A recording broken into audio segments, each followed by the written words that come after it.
रिश्ता दुनिया में सबसे पवित्र माना गया है। पति पत्नी के रिश्ते में दो लोग बिना कहे एक दूसरे की भावनाओं को समझ जाते हैं। प्यार और विश्वास ही इस रिश्ते को मजबूत बनाता है। आज मैं आपको ऐसे ही एक पति पत्नी के रिश्ते की कहानी सुनाऊं, जिसमें प्यार तो था किंतु विश्वास की कमी थी। दोस्तों, पति अभी नहा ही रहा था कि तभी फोन पर मैसेज टोन बजी। पत्नी मोबाइल के पास में ही खड़ी थी। उसका ध्यान फोन की तरफ गया। उसने सहज ही फोन उठाकर मैसेज पढ़ा। हाय, गुड मॉर्निंग स्वीट डियर। किसी बेबी का मैसेज था। पत्नी सोच में पड़ जाती है कि अब ये बेबी कौन है। तब तक पति भी नहाकर बाहर आ चुका था। पत्नी पति से किसी बेबी का मैसेज आया है बताती है।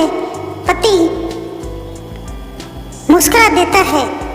फोन उठाकर उस मैसेज का रिप्लाई करता है, hi baby, how are you, और अपने काम में लग जाता है। पत्नी के मन में उथल पुथल चल रहा था। वो इस रिप्लाई को भी पढ़ती है। अब हर पल पत्नी के दिमाग में यही विचार कूदता रहता है कि यह बेबी कौन है। शाम को पति घर आता है। पत्नी उससे पूछती है, यह बेबी कौन है। पति जवाब में सिर्फ मुस्कुरा देता है और फिर से अपने काम में लग जाता है। 2-3 दिन बीत जाते हैं। उन विचारों ने अपनी तक पत्नी का पीछा नहीं छोड़ा था और फिर से पति के मोबाइल पर फिर एक बार बेबी का मैसेज आता है, आज तो मिलोगे कि नहीं, तुम्हारी बहुत याद आ रही है। इस मैसेज ने आग में घी का काम किया। पत्नी का शक और भी ज्यादा पक्का हो गया। बीच बीच में ऐसे मैसेजों का आदान प्रदान होता रहता और पत्नी के मन में शक की जड़ें और गहरी होती गई। पति पूछने पर भी जवाब में सिर्फ मुस्कुराहट के और कुछ नहीं कहता। यह शक गुस्सा बनकर तब ज्वालामुखी की तरह फट पड़ता है जब एक दिन उसे अपने पति की जेब में सिनेमा की 2 टिकटें मिलती है। पत्नी अपने पति से बहुत झगड़ती है। पति उसे समझाने की कोशिश करता है, लेकिन वह कोई भी बात सुनने को तैयार नहीं है। पति को भी उस पर गुस्सा आ जाता है और यह झगड़ा और भी ज़्यादा बढ़ जाता है। गुस्से में पति घर से बाहर निकल जाता है। पत्नी का गुस्सा पति से कई गुना ज़्यादा है। तुरंत वो अपना सारा सामान पैक करती है। एक चिट्ठी लिखती है कि मैं मायके जा रही हूँ हमेशा के लिए, और पति का घर छोड़कर चली जाती है। गुस्सा शांत होने पर जब पति घर आता है तो चिट्ठी पढ़कर उसके होश उड़ जाते हैं। 10 दिन बीत जाते हैं और गांव के उस घर पर डोरबेल बजती है जहां पत्नी रहने चली गई है। पत्नी दरवाजा खोलती है। दरवाजे पर 10 साल की एक छोटी बच्ची हाथों में चिट्ठी लिए खड़ी है। वह पत्नी को वह चिट्ठी देती है। बच्ची से वह चिट्ठी लेकर पत्नी चिट्ठी खोलकर पढ़ती है, डियर वाइफ, जिस बेबी की वजह से हम दोनों में इतने झगड़े हुए और तुम हमारा घर छोड़कर यहाँ चली आई, यह बच्ची जो अभी तुम्हारे सामने खड़ी है वह वही बेबी है। अनाथ आश्रम की एक प्यारी बच्ची इसी के साथ में बातें करता था, सिनेमा जाता था। पहली बार जब तुमने बेबी के बारे में पूछा था तो मैंने जानबूझकर तुम्हें नहीं बताया था।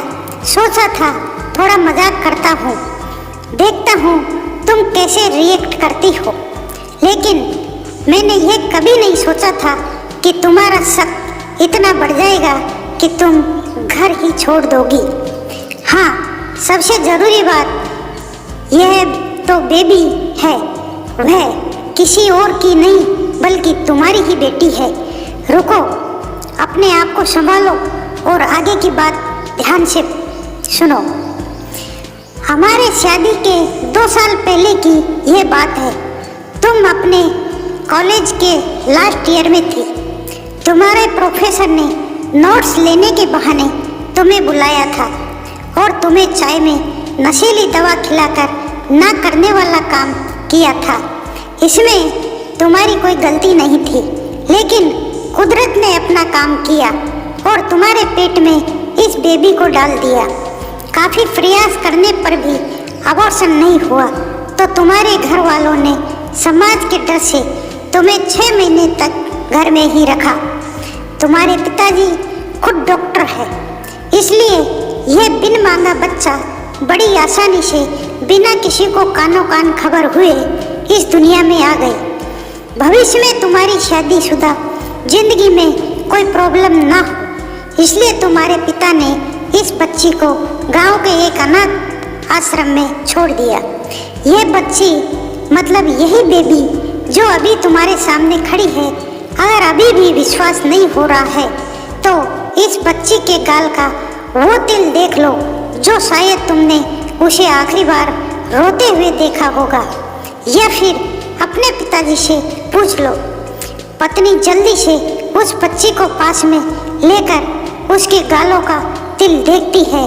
उसका मन भर आता है, उसकी आंखों में आंसू आ जाते हैं, लेकिन अभी भी चिट्ठी बाकी है, इसलिए वह आगे बढ़ती है। मुझे पता है अभी भी तुम्हारे मन में यह सवाल उठ रहा होगा कि यह सब मुझे कैसे पता। तुम्हें बता दूं कि यह सब तुम्हारे खुद के पिता ने ही अपने मन में उठ रहे पश्चाताप को शांत करने के लिए शादी के 1 महीने पहले मुझसे मिलकर सारी बात मुझे बताई थी। उन्होंने यह भी कहा था कि अगर मैं चाहूँ तो शादी से इनकार कर सकता हूँ। मैंने तो इसलिए इस रिश्ते को स्वीकार किया क्योंकि इस पूरी घटना में तुम्हारी कोई भी गलती नहीं थी और हमारी शादी हो गई।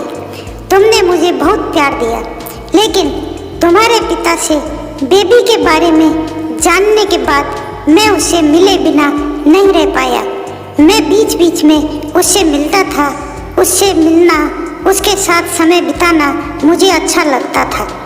कितनी प्यारी बच्ची बिना किसी गलती के क्यों सजा भुगते, बस इसलिए मैं उसे थोड़ी सी खुशी देने की कोशिश करता था। बस मुझे इतना ही कहना था। अब अगर तुम फिर से अपने घर आकर मेरे साथ रहना चाहो तब और सिर्फ तभी गैलरी में आ जाओ। तुम्हारा और सिर्फ तुम्हारा डियर पति। बिना एक क्षण की भी देरी के पत्नी दौड़कर गैलरी में पहुंची और रास्ते पर उसका पति श्री खड़ा था। उसके चेहरे पर मुस्कुराहट और पत्नी की आंखों में आंसू के पूर थे। दोस्तों, कहानी यदि पसंद आई हो तो लाइक और सब्सक्राइब जरूर से जरूर